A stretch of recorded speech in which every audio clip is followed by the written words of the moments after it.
Welcome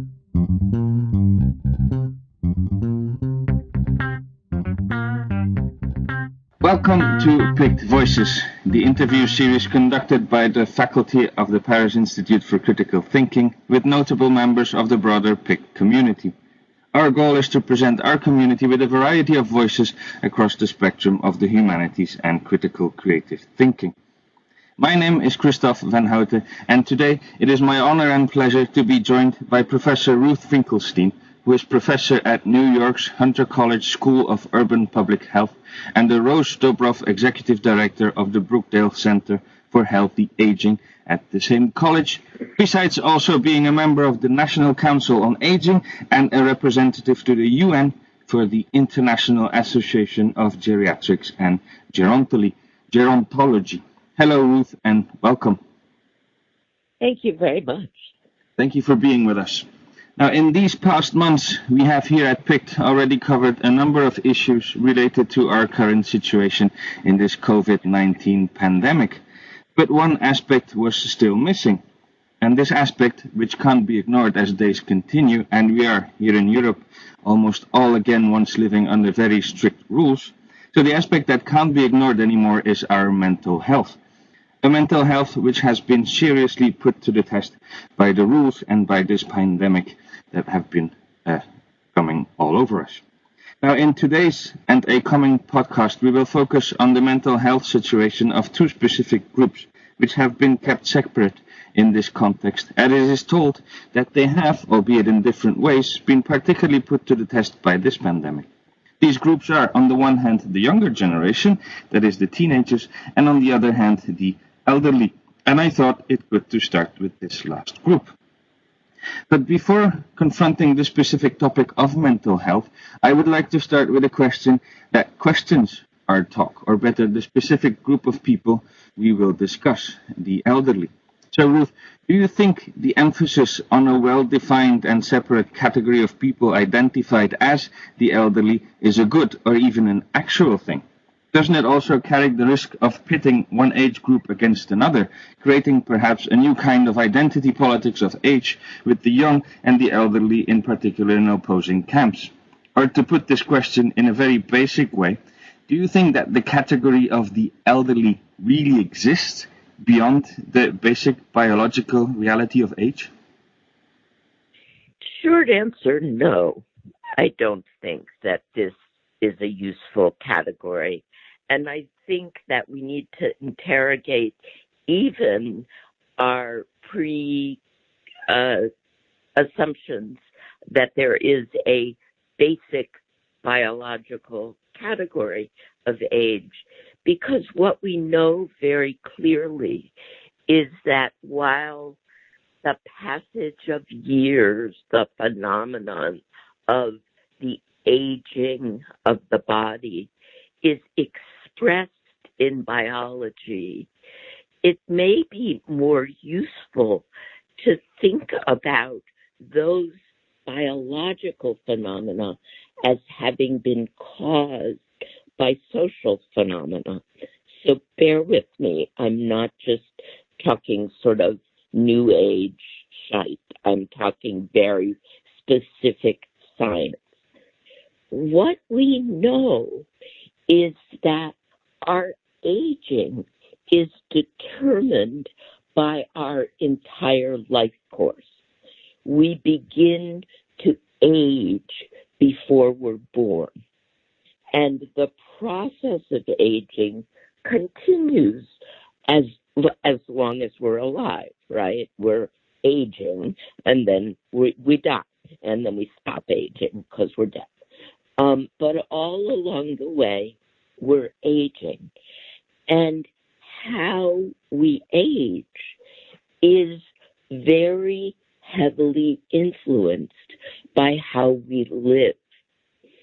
So those people who grow up in environments where the air is toxic, where the work that they need to do and the ways that their bodies are able to develop from a young age, and the experiences that they have from a young age on forward are all negative.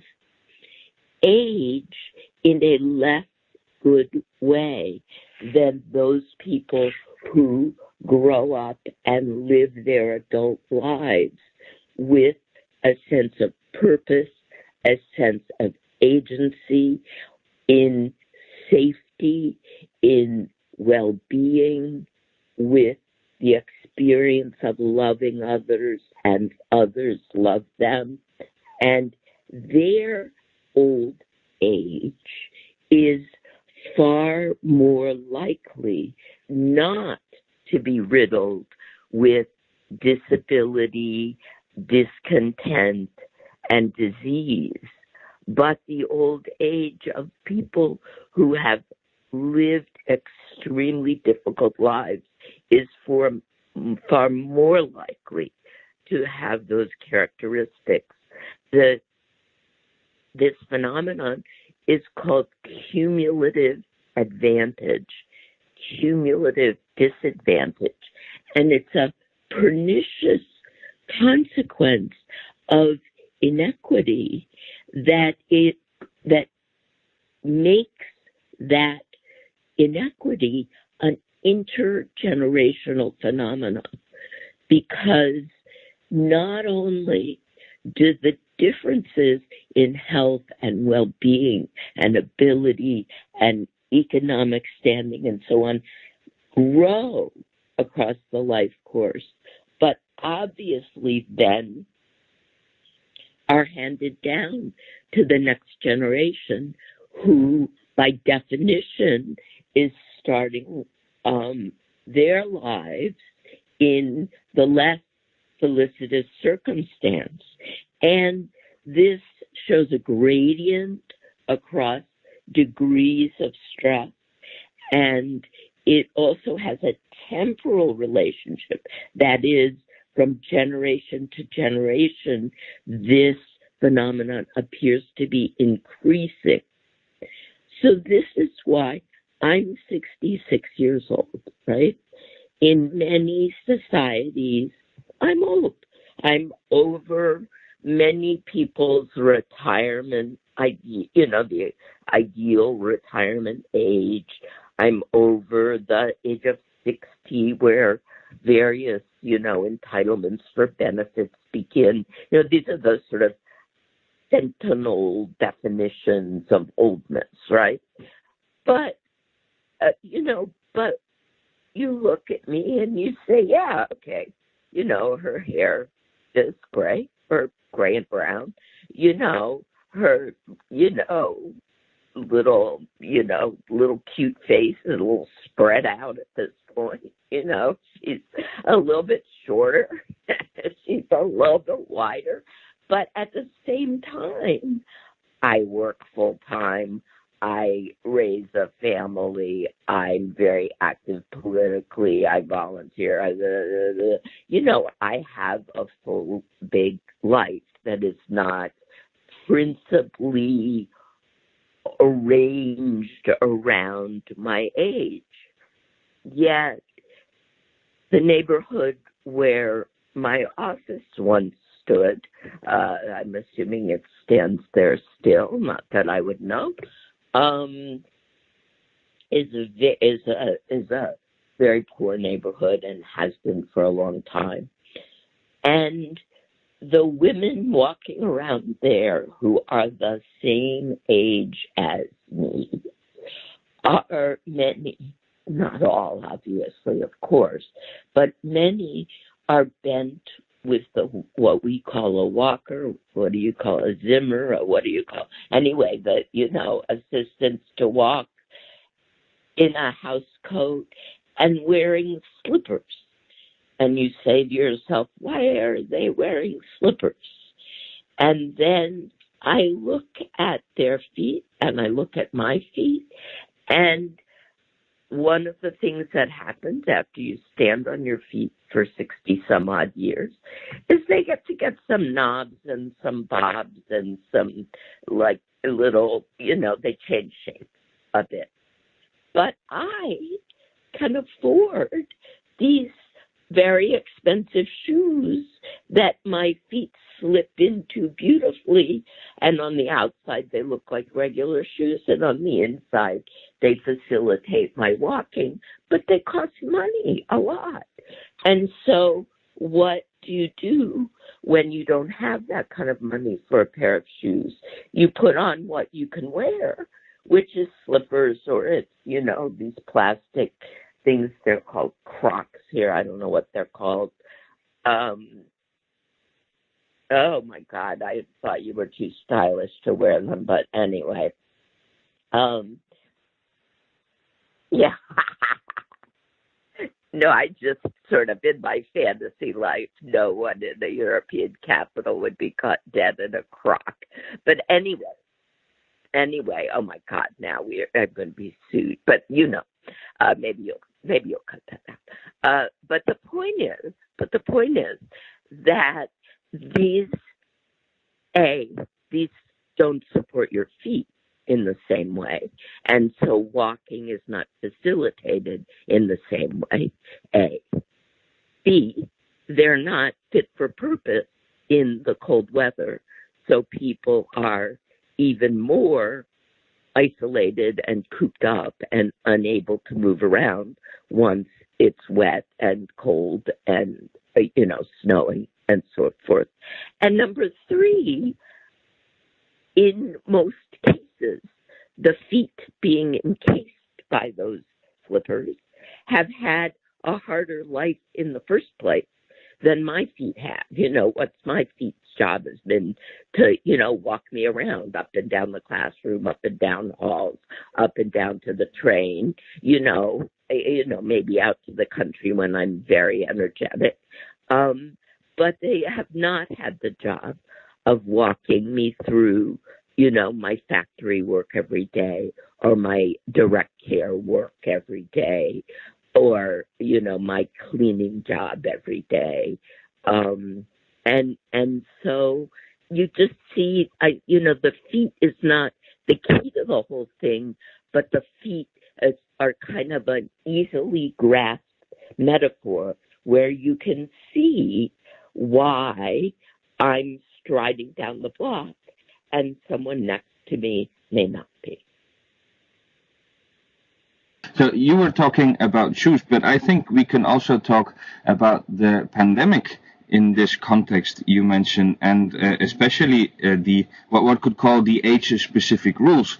It's a highly loaded discussion in some parts here in Europe. In France, for example, age-specific containment measures for COVID have been harshly criticized and rejected, whereas in other countries, for example, Turkey, they are routinely implemented, and you hear more and more people who talk about closing off separate groups or distinguishing between several groups of people and saying that one group can live their lives freely and the others can't.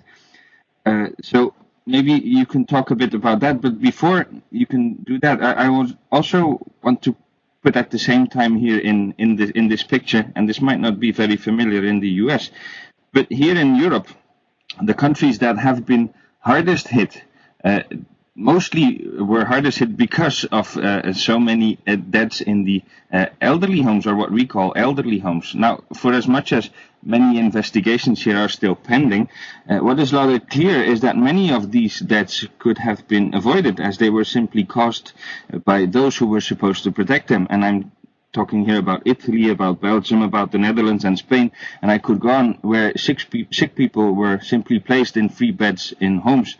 So maybe you could first say something about those specific age rulings, and then maybe also, if you want to, talk about some of the policy failures in this pandemic, and this specifically regarding the...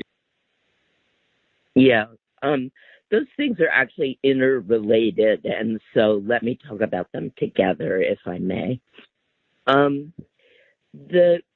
So epidemiologically, we need to make some distinctions here.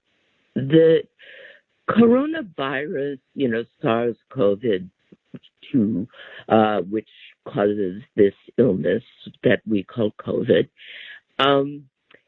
infects people of different ages at quite similar rates. The exception to that appears to be that there is some less infectiousness among young children, and that's something I don't think we know enough about to be sure about, and that's not what I want to talk about. But for adults, for teenagers, young adults, medium-sized adults, medium-aged adults, and older adults, the rate of infection appears to be quite similar. And in fact, to be influenced by behaviors much more than age, so that people's probability of being infected has to do with the kind of work they do. So, if you're a healthcare worker or another kind of worker, like a meat packing plant worker who is required to have very close contact with others, either because of the nature of your work or because of the perniciousness of your employer to not allow you to work in safe conditions, that increases your likelihood of being infected, not sick and dying. I'm talking about but infected. Other conditions and circumstances that contribute to being infected are congregate living arrangements, and these range everything from dormitories, college dormitories, to homeless shelters, to prisons, to old age homes of various kinds, places where people live closely together, not controlling the distance between them, contribute to likelihood of infectiousness. Some people have spoken about urban density, but urban density is not actually the issue. It's housing crowding. So it's not how many people live in your square mile. It's how many people live in your apartment that contributes to, your probability of getting COVID. However, the thing that created headlines and that has very strongly influenced our understanding that old people are at grave risk is that early on in the epidemic, there were large, deadly clusters in nursing homes and old age homes across the world. It was true in China, it was true in many places in Western Europe, and it was true in the U.S.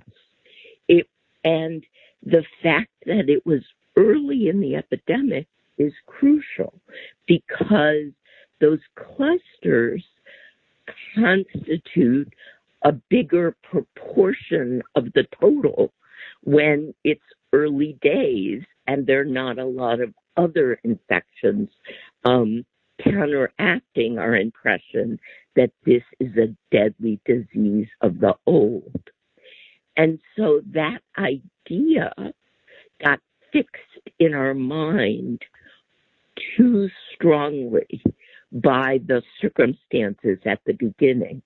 This is part of how the social construction of diseases occurs, is we get fixed ideas about who is in danger, and those ideas encode and they capture and they form vehicles for our preoccupations as a society.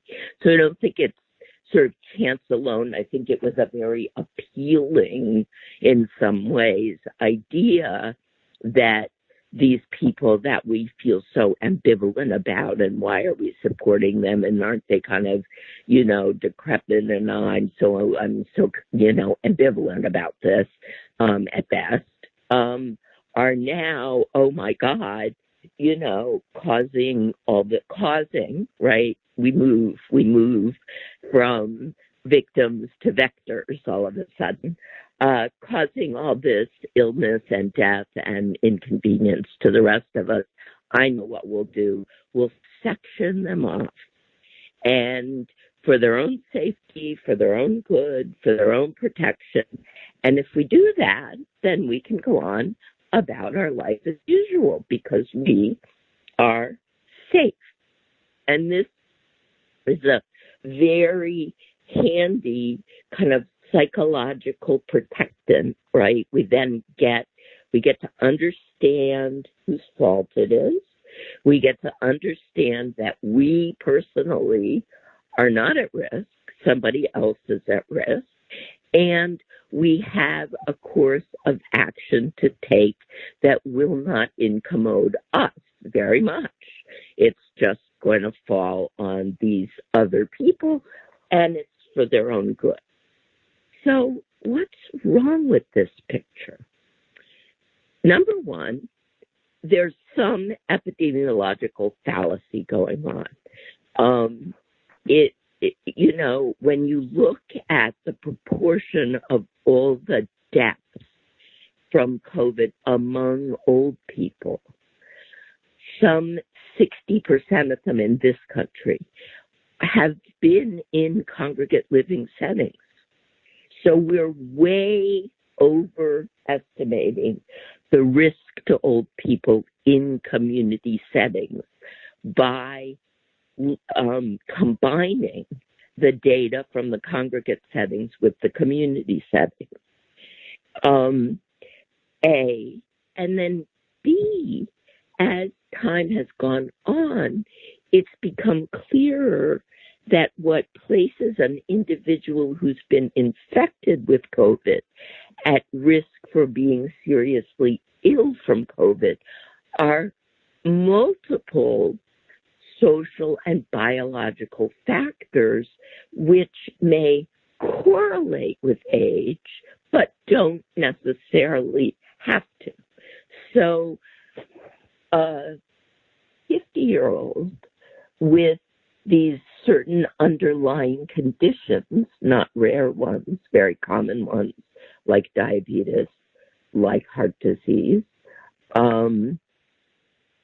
is at greater risk for death than a 65-year-old who doesn't have those conditions. But, of course, those conditions, the likelihood of those conditions also increases with age.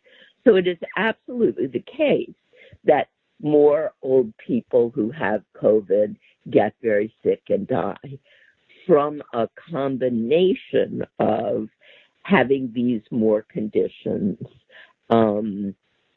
some things about age, and the circumstances of their lives, because COVID infection, COVID serious sickness, and COVID death is also associated with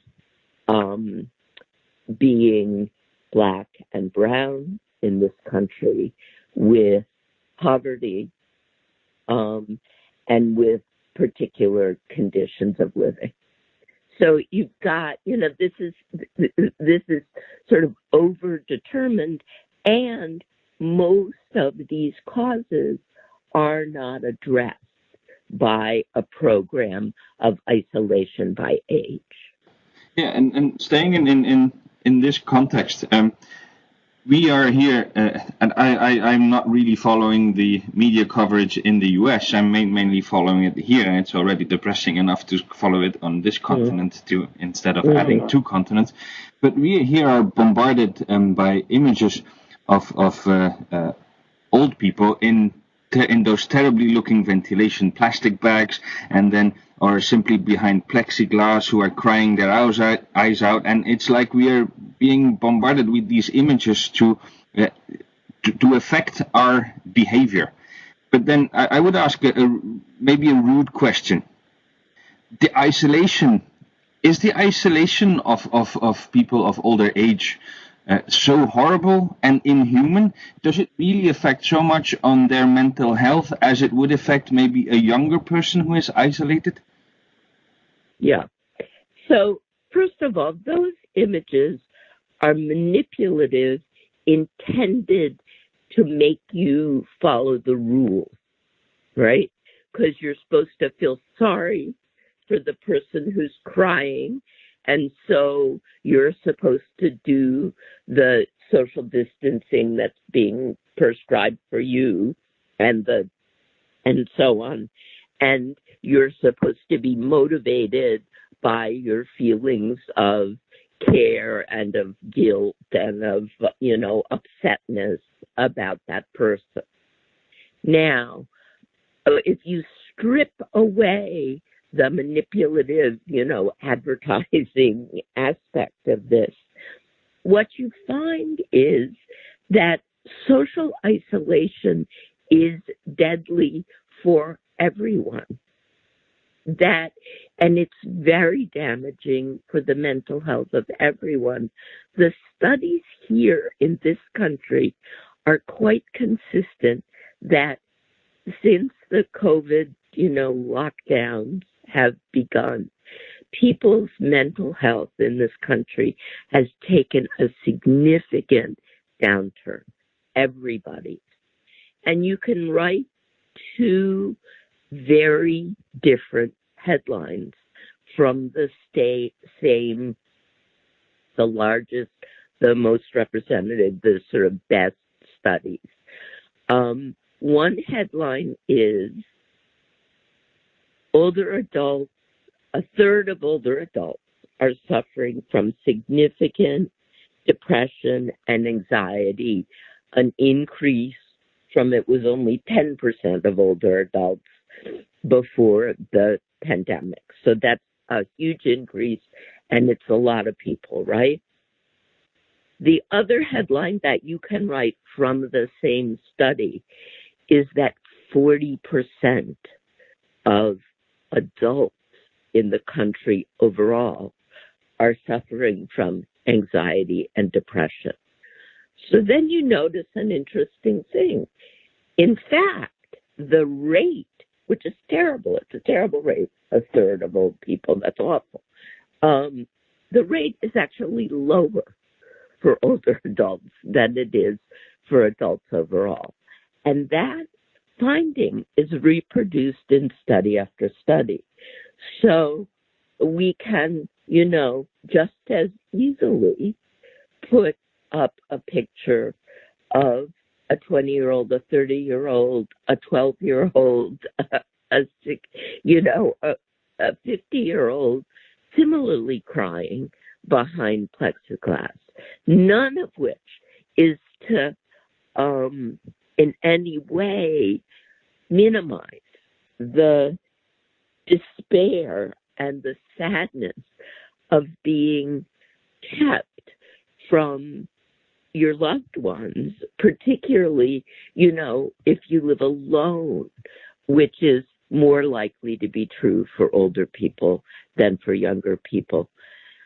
But I will tell you that before COVID, when I taught aging to college students, and we teach a lot about the seriousness of social isolation and loneliness,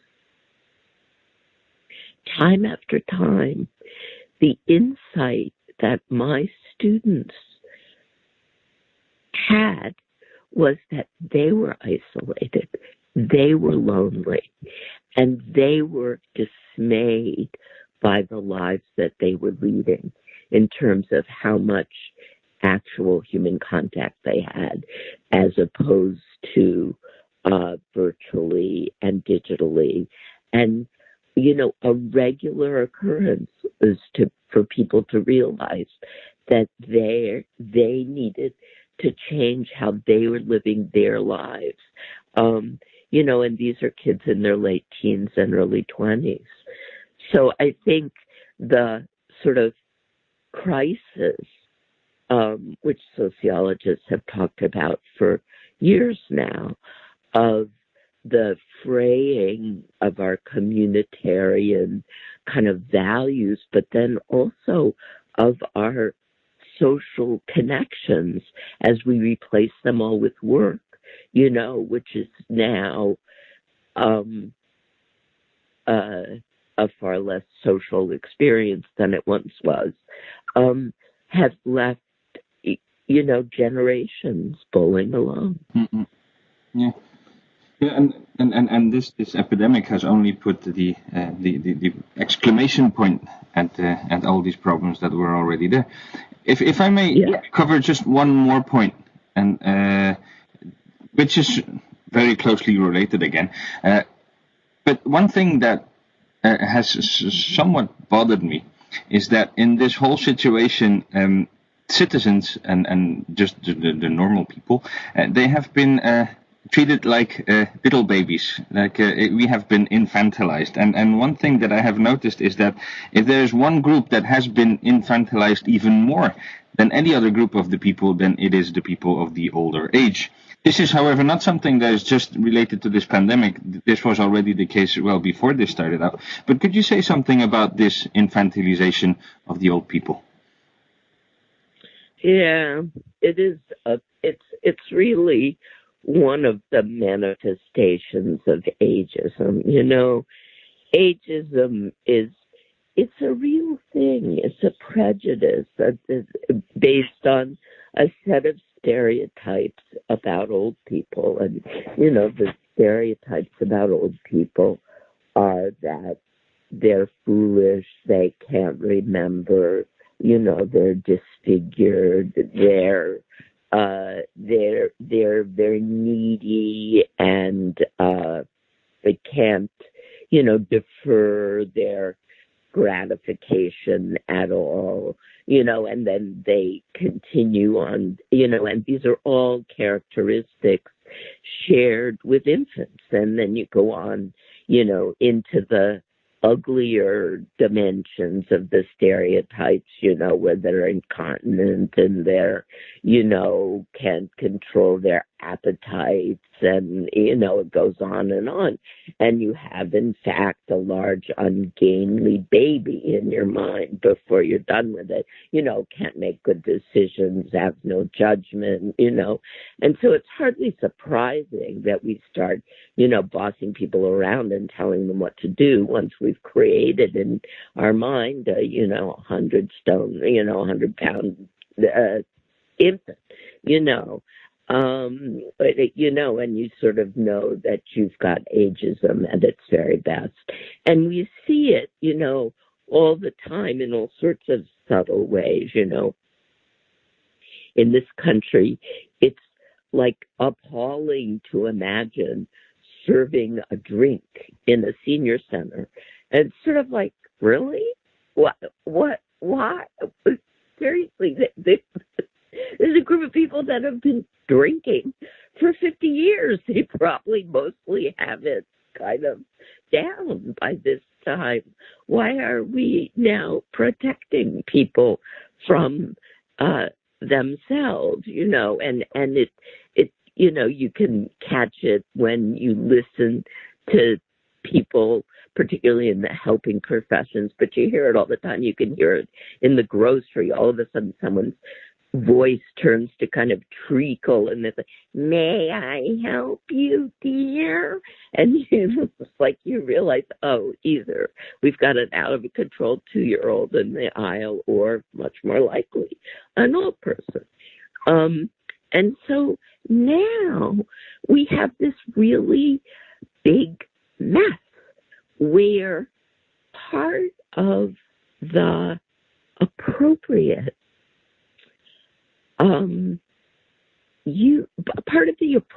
implementation of public health protocols is that governments are supposed to tell people to take actions or not take actions that are different than their usual patterns for the protection of the public's health.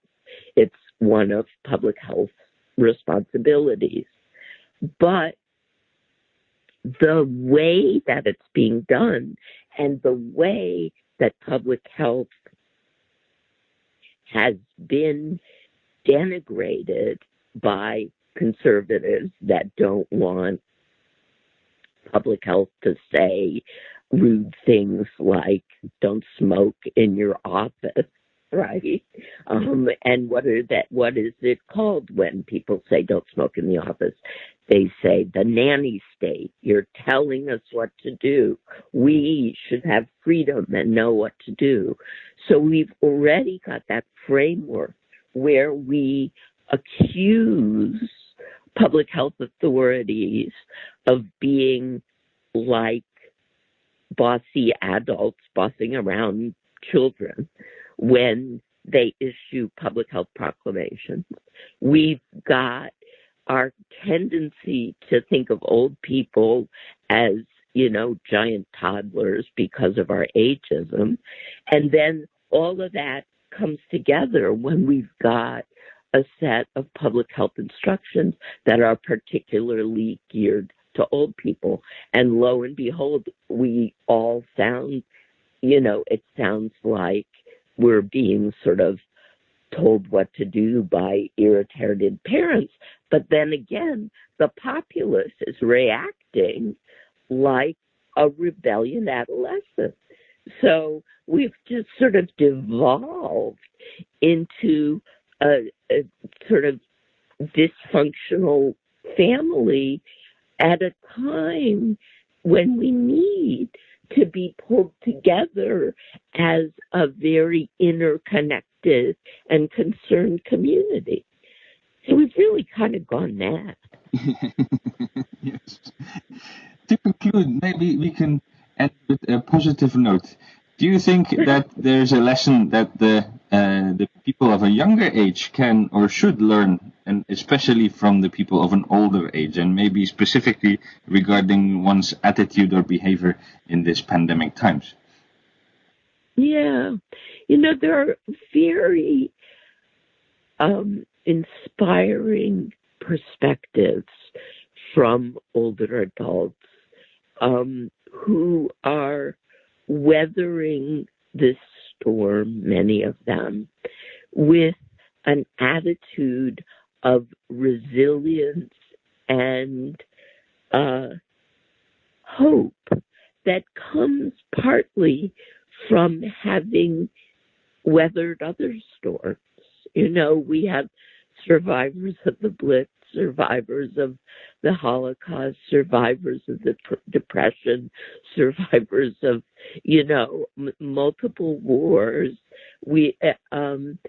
And survivors of, multiple,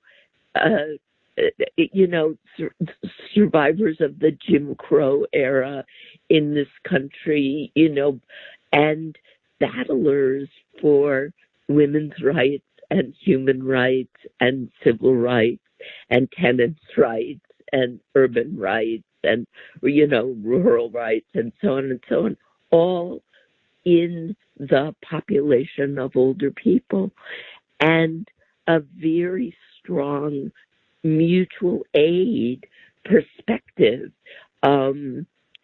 gained from necessity and experience and point of view. And so at our best, old people are thriving, not because of this epidemic, but despite it, and offer a lot of examples of how to repurpose your passion into the present moment from people who've had to do it over and over again in their lives. Okay, thank you for these sustaining words and positive words. And thank you also for being with us here at PICT Voices, Ruth. It's a real pleasure listening to you. And we could go on and on and on, but I think that we have to call it quits for today. So thank you for being with us, and thank you also to the listeners of PICT Voices, and we hope to hear you all. We hope you to hear us all very soon again. Goodbye, and thank you. Thank you, Ruth. Thank you. Okay, bye-bye.